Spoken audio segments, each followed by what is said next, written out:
Oke, so balik lagi bersama kita di Basement 81 Paranormal Experience. Pokoknya Paranormal Experience ini kita mengundang narasumber yang kononnya dia mendapatkan serangan dari rumahnya teman-teman, dan pokoknya banyak sekali sampai ke serangan fisik juga pernah teman-teman.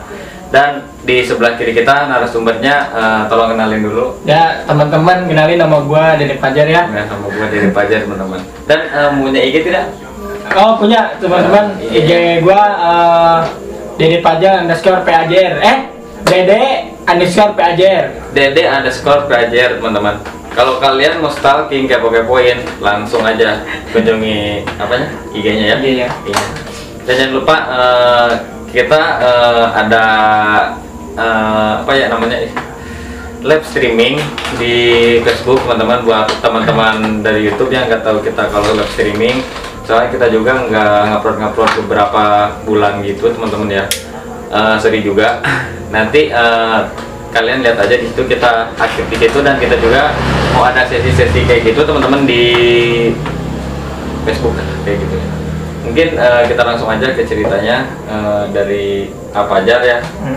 Itu pertama kali melihat sosok itu kayak gimana, Pak? Ya dari pertama itu dari masa kecil ya, Agi gitu ya. Kurang bahagia. Kurang bahagia mungkin ya. Saya dulu bahagiain teman-teman, mentakan. Mungkin saya dulu emang nggak punya teman gitu ya, Mamang Agi lah. Jadi pertama melihat mistis kayak gitu ya, sosok atau makhluk goib gitu Mamang Agi. Jadi pertamanya itu dari masa kecil, dari pas SMP lah, lihat kayak gitu, MTS lah. MTS. Kan saya jadi sekolah tuh lewat apa namanya, lewat gang-gang kecil gitu Mamang Agi kalau berangkat ke sekolah gitu ya. Lewat kontrakan, lewat gang kecil. Jadi ada kayak spot jalan yang cepat lah daripada lewat jalan raya gitu. Lebih baik ke lewat jalan kecil. Mungkin jalan setapak ya. Jalan setapak lah, tapi ada kayak kosan atau kontrakan gitu tembusannya gitu Mama Agi. Jadi pertamanya itu gua berangkat sekolah gitu ya, jam 6 atau jam setengah 6 gitu kan. Masuk sekolah jam 7 atau setengah 7 harus sholat sunah dulu gitu ya. Namanya juga di MTS gitu Mama Agi ya. Jadi kayak gitu teman-teman.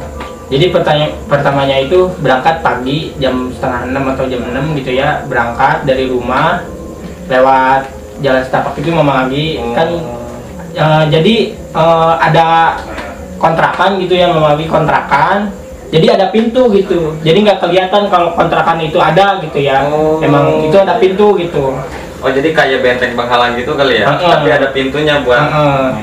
Nah, pas saya jalan gitu Mamang Agi, jalan lewat jalan setapak itu mau masuk kontrakan, otomatis buka pintu dulu. Nah, habis buka pintu, jalan buka pintu, kan kontrakan itu kan langsung jalan itu langsung ke kalau ke arah depan saya itu Mamang Agi ke apa namanya? Langsung ke sekolahannya. Enggak, maksudnya tuh lurus langsung belok ke kanan gitu. Kanan. Otomatis nggak kelihatan jalan gitu ya. Iya. Saya buka pintu. Nah, dari situ kejanggalan Mamang Agi. Buka pintu. Nah, saya buka pintu, kenapa ada sosok putih, rambut panjang, ngeliatin saya gitu ya. Langsung pergi dia. Langsung pergi. Nah, dari situ saya kejar gitu, sosok itu nggak ada Mamang Agi. Wanita itu hilang. Dia napak gitu. Iya, napak gitu. Kayak orang aja gitu ya. Kayak orang, tinggi badan, pakai jubah putih, langsung pergi gitu. Langsung pergi. Sama saya dikejar tapi langsung nggak ada gitu. Berarti itu teh sempat face to face gitu ya? Iya. Tatapan muka gitu ya. Tatapan muka.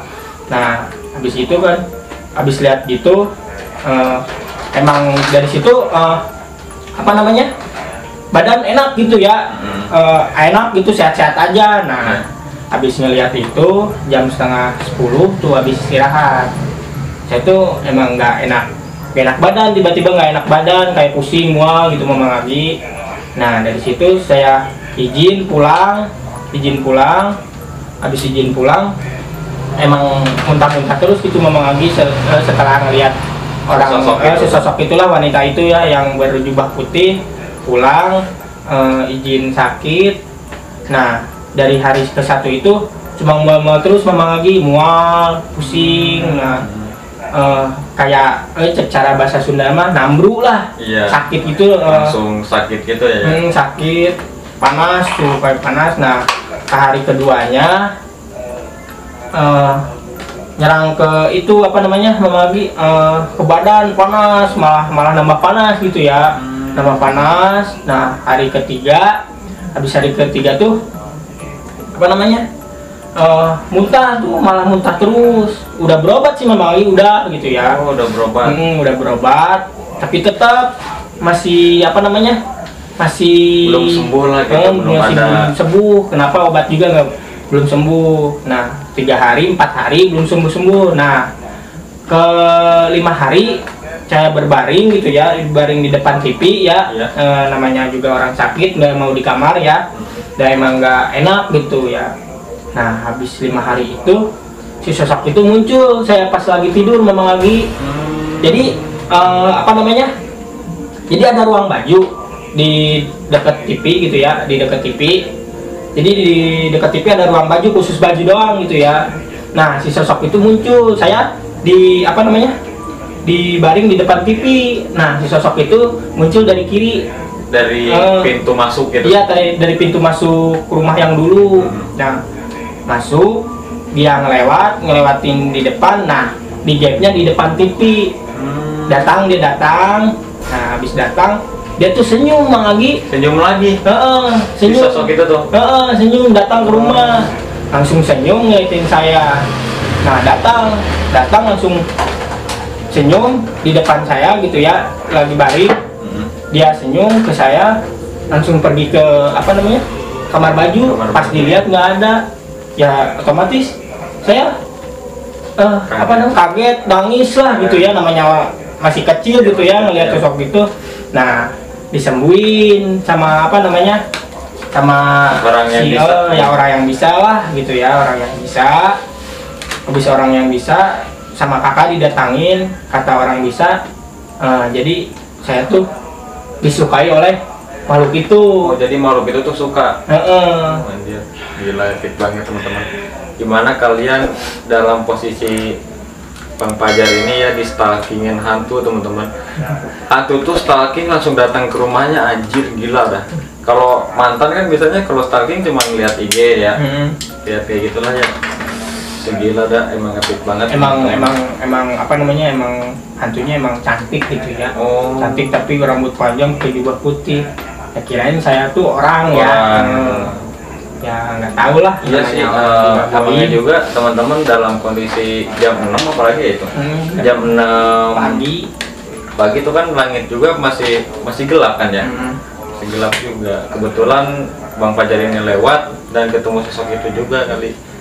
Gila banget. Tuh untung sosoknya nggak nyeremin ya. Iya nggak nyeremin. Untungnya tuh nggak nyeremin. Emang cantik gitu sosok itu teh. Cantik tapi berbahaya Bang ya. Berbahaya sampai nyerang ke sakit gitu ya. Sakit teman-teman. Mungkin ada lagi nggak selain? Nah ada lagi Mama lagi cerita tentu dari pas dulu tuh rumah belum dibangun ya. Belum dibangun. Sekarang udah dibangun gitu ya. Dibangun. Nah waktu dulu belum dibangun. Berarti itu rumah masih tidur, belum dibangun ya? Iya, belum dibangunin, masa dibangunin ya, maksudnya tuh direnovasi gitu. Renovasi lagi. Renovasi. Habis direnovasi, enggak sih, sebelum direnovasi itu rumah tuh di depan ada apa namanya? Tukang cilok. Bukan tukang cilok, apa namanya? Pohon. Oh, ada pohon. Jadi di depan tuh ada pohon jambu ya, jambu air sama jambu pete. Nah, jadi mistisnya tuh Mamang Agi setiap jam subuh atau jam 4 atau jam 3 di depan rumah itu banyak yang kecelakaan.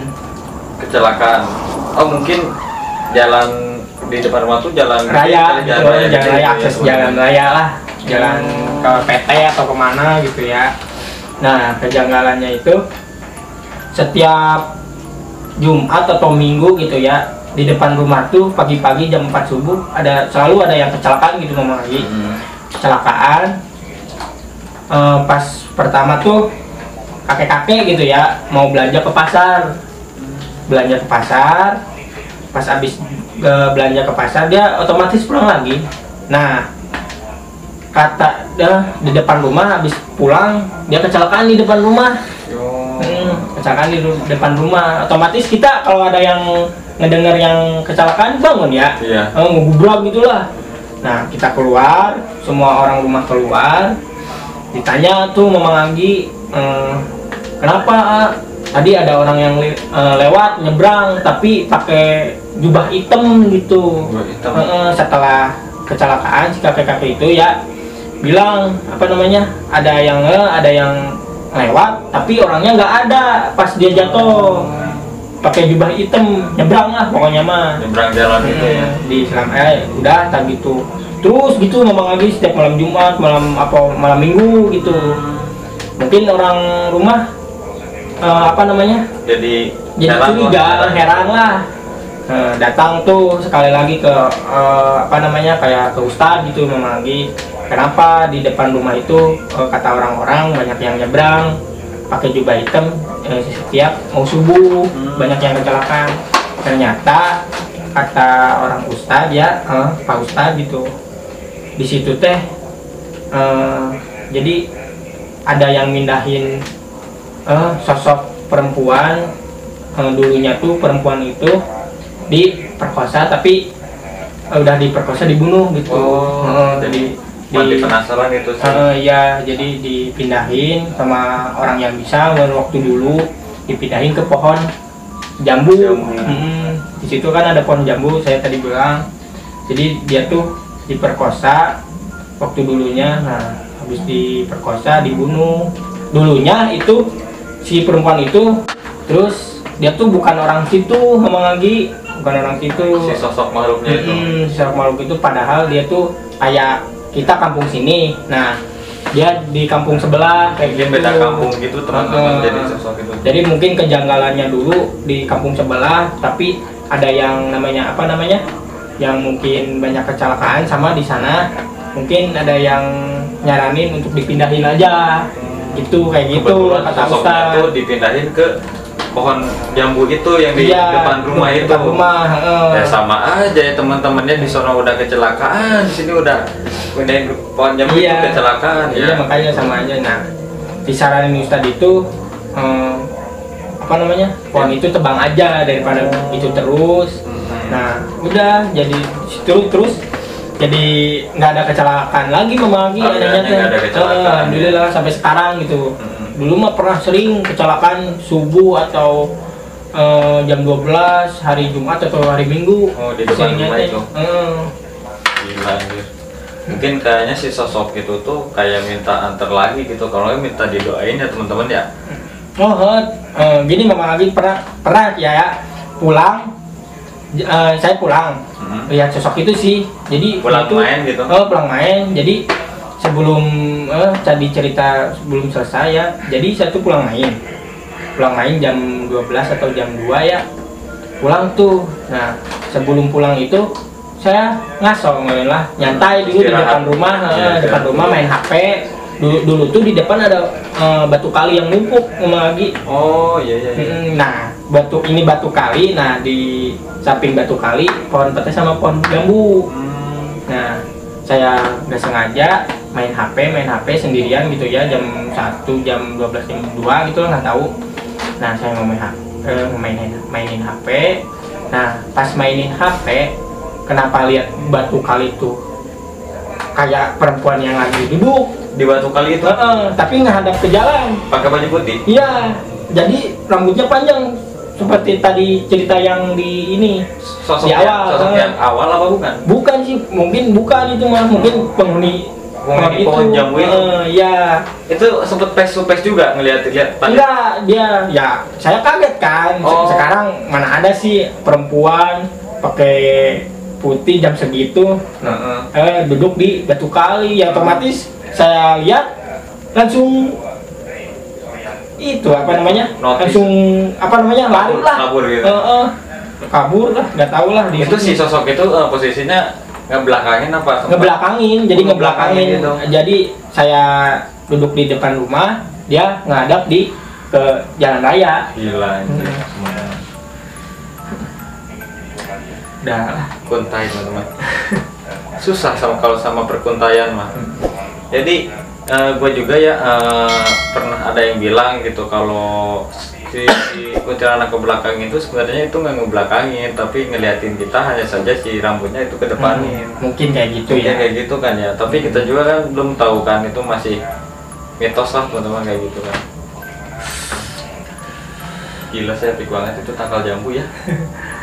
Sekarang udah dituar Mama lagi. Udah dibangun ya. ruko lah. Dibangun ruko.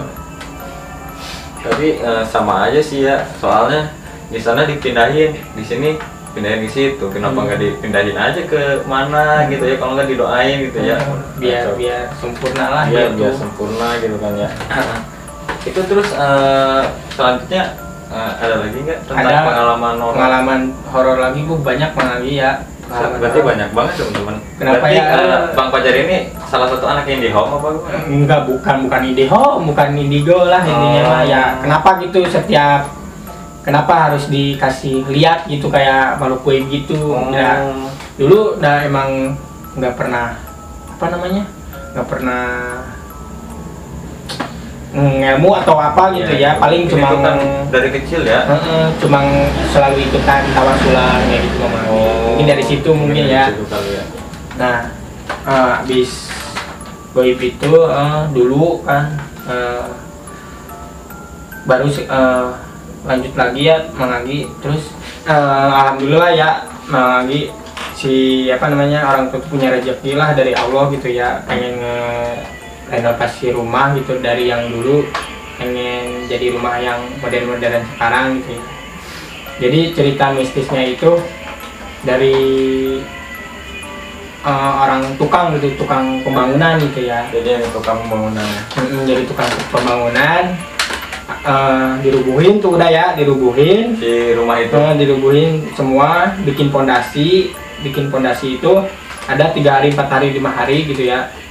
Udah bikin pondasi langsung pasang bata tuh. Jadi si tukang itu 2 shift lagi, 2 shift, ada yang pagi dan ada yang malam. Nah kejadiannya itu pas malam tukang itu ngelihat sesosok kayak nenek-nenek pakai kebaya. Nenek-nenek pakai kebaya. Nenek-nenek pakai kebaya. Kayak nenek-nenek zaman dulu kali ya. Kayak nenek-nenek zaman dulu gimana sih pakai kebaya gitu, pakai samping lah. Iya. Nah kejadiannya itu jam 10 malam. Pas ke bagian tukang yang shift malam lah intinya mah, shift malam. Nah si sosok itu muncul di pondasi tengah-tengah rumah memang lagi. Dia pas lagi neplok gitu ya, lagi neplok bata, dia lari ke pinggir rumah. Jadi kita tuh pinggir rumah tuh ada yang ngontrakin gitu ya, separuh rumah buat kita buat tinggal di situ ya, dia lari bilang ke bapak saya gitu ya, jadi tadi ada nenek-nenek pakai kebaya, tapi pas dilihat tuh nggak ada nenek itu. Mungkin intinya mah karukun atau apa siapa nggak tahu kan ya. Nah dari situ abis itu tukang itu sakit sama lagi, kayak meriang panas cuma 3 hari. Nah dari situ mistis. Nah udah kebangun rumah. Nah gantian ngebangun ruko di depan tuh memagi yang dulunya depan itu ada pohon jambu di depan. Jadi ini rumah, jadi depannya jadiin ruko. Nah habis ruko tuh ada kejanggalan lagi buat saya gitu memagi. Ini mah kejanggalannya dari sampai saya intinya mah disantet lah gitu. Sampai ada yang sirik kali gitu ya. Nah intinya mah yang sirik adalah saudara sirik gitulah, saudara. Iya. Nah jadi emang sirik mungkin ya ngebangun rumah.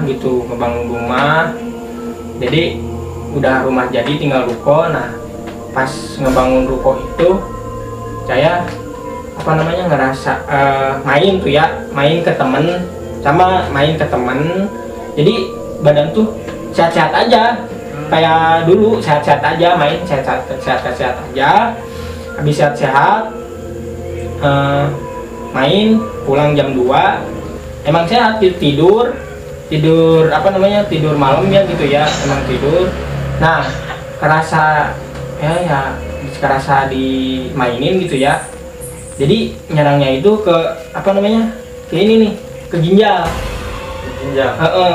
Jadi dari ginjal pas subuh sih rasanya, pas subuh banget gitu, pas ajan gitu ya, ke ginjal, ke perut, ke ginjal kiri, terus naik lagi ke perut. Nah di sini ginjal kanan yang keserang tuh. Itu di posisi lagi main? Enggak, pas lagi tidur. Pas lagi tidur? Kan bilang saya kan mainnya malam sehat-sehat aja gitu. Oh iya benar teman-teman. Nah pas diserang dari situ saya dibawa lah, ngerasa tuh sakit gitu ya. Kalau perut mah kalau kerasa merilit cuma pakai obat udah sembuh. Ini dari ginjal. Datang tuh ke klinik, diperiksa di klinik nggak ada apa-apa.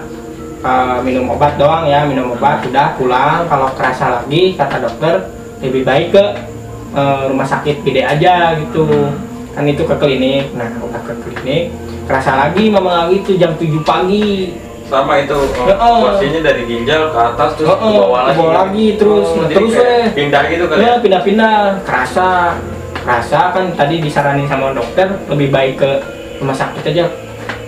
Jalan tuh ke rumah sakit, dibawa saya tuh ya ke rumah sakit. Nah ke rumah sakit, di rumah sakit tuh terus rasa ya sakit ginjal, terus dibawa ke apa namanya, ke ruang rongsen buat dilihat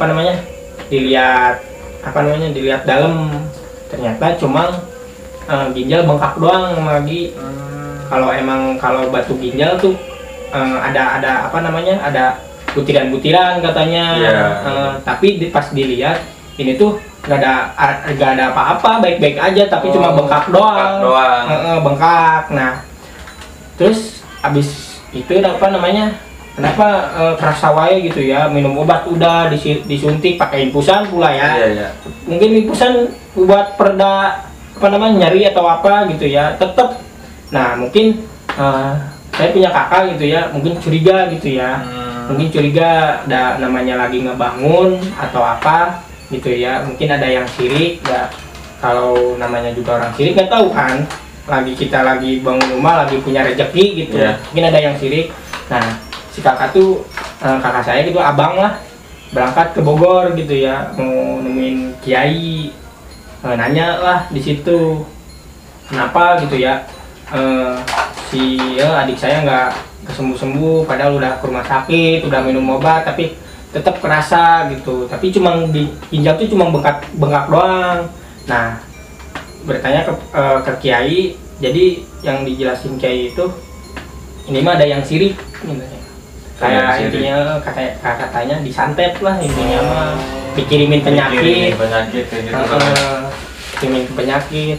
Udah tuh suruh diminum air dari kiai.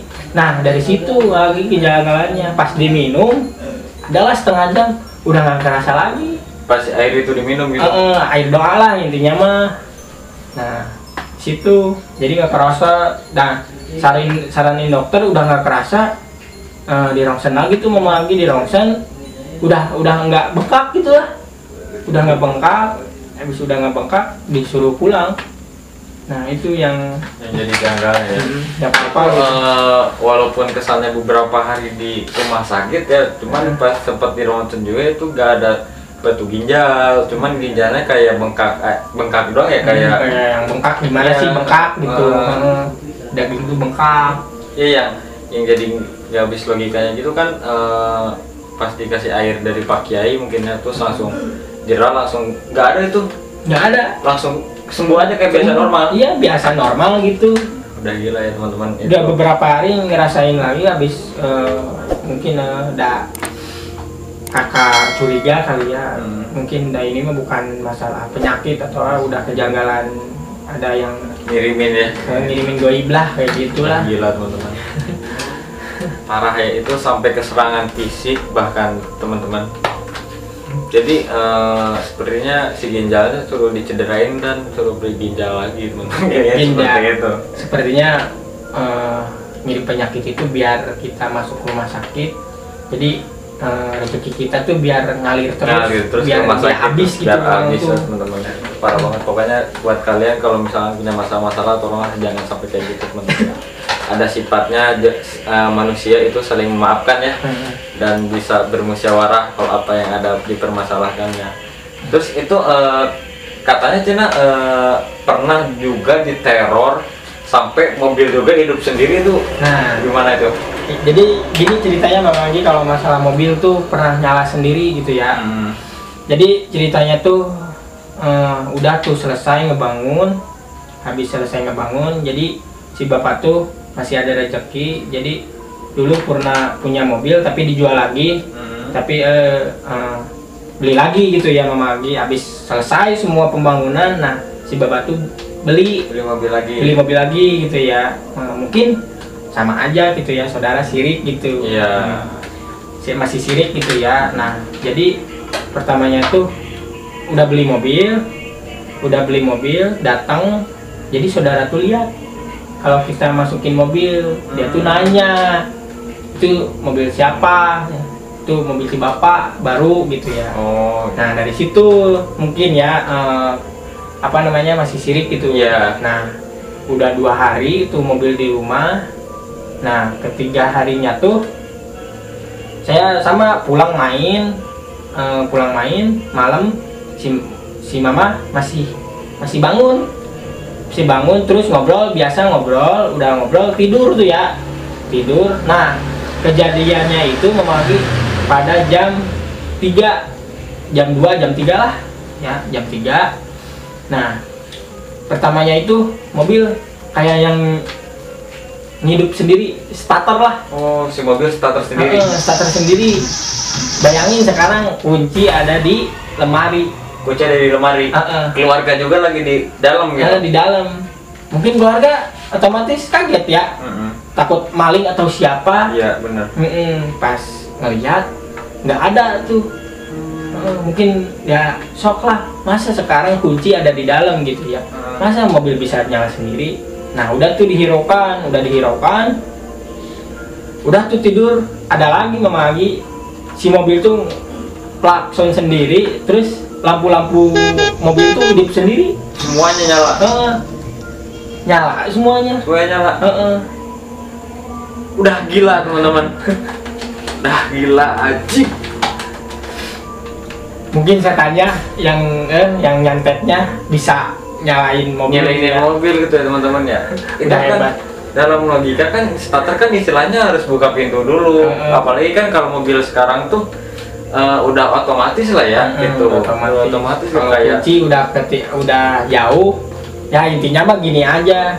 Kita kalau nggak ada kunci, mungkin mobil nggak akan hidup. Iya benar ya. Sekarang kunci itu ada di lemari gitu ya.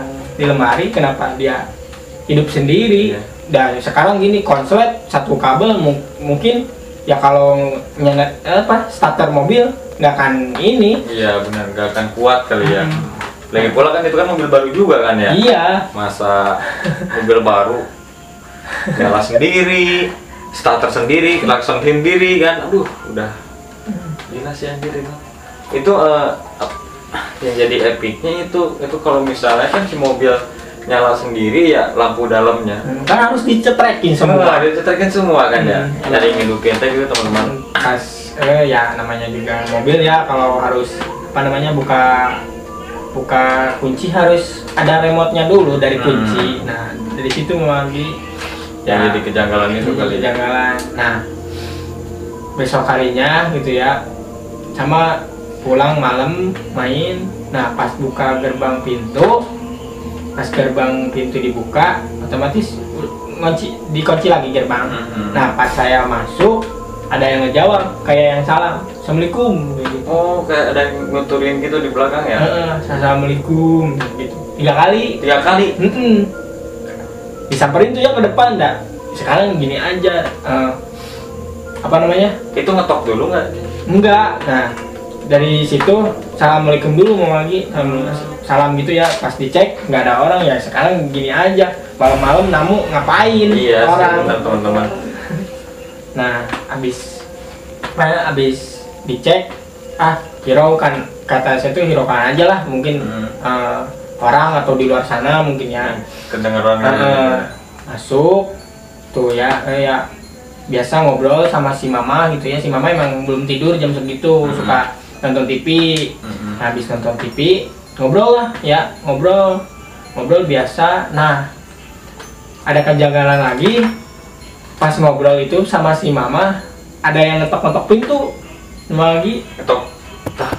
Jadi ada pintu utama gitu mau lagi, pintu utama ngetok-ngetok, gebrak-gebrak kayak gitu lah. Oh, pertama diketok. Nah pas dibuka nggak ada, nah langsung ngegebrak-gebrak gitu. Si pintu duduk gitu. Nah dari situ Gila. kacau.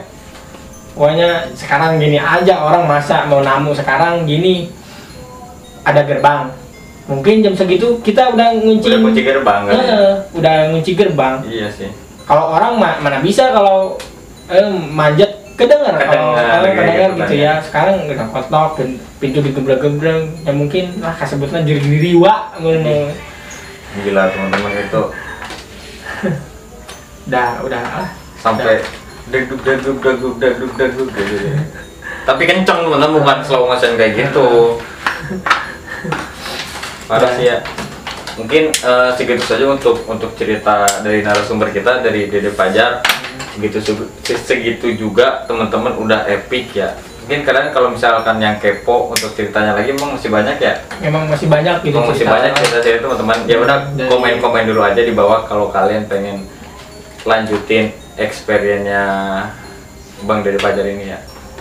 Oke, terima kasih dari saya tim Basement 81, dan jangan lupa subscribe.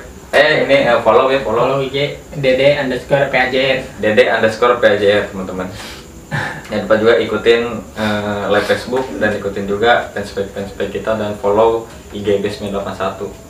Oke teman-teman, mungkin segitu dari kita. Assalamualaikum warahmatullahi wabarakatuh. Bye semuanya. Experience kali ini kata Mang Agi udah gila sih, parah, Banyak ya, epic. Hati-hati teman-teman. Saya Bila mari kalian, dia merdeka kalian, siapa tahu dia mengumpulkan bersama satu bersama kalian. Dia ada kalian. Ya semuanya. Ya. Dadah. Ya, saya dari tim Kontil Ya. Kopi dulu guys. dulu Ini kopi banget tak. teman-teman.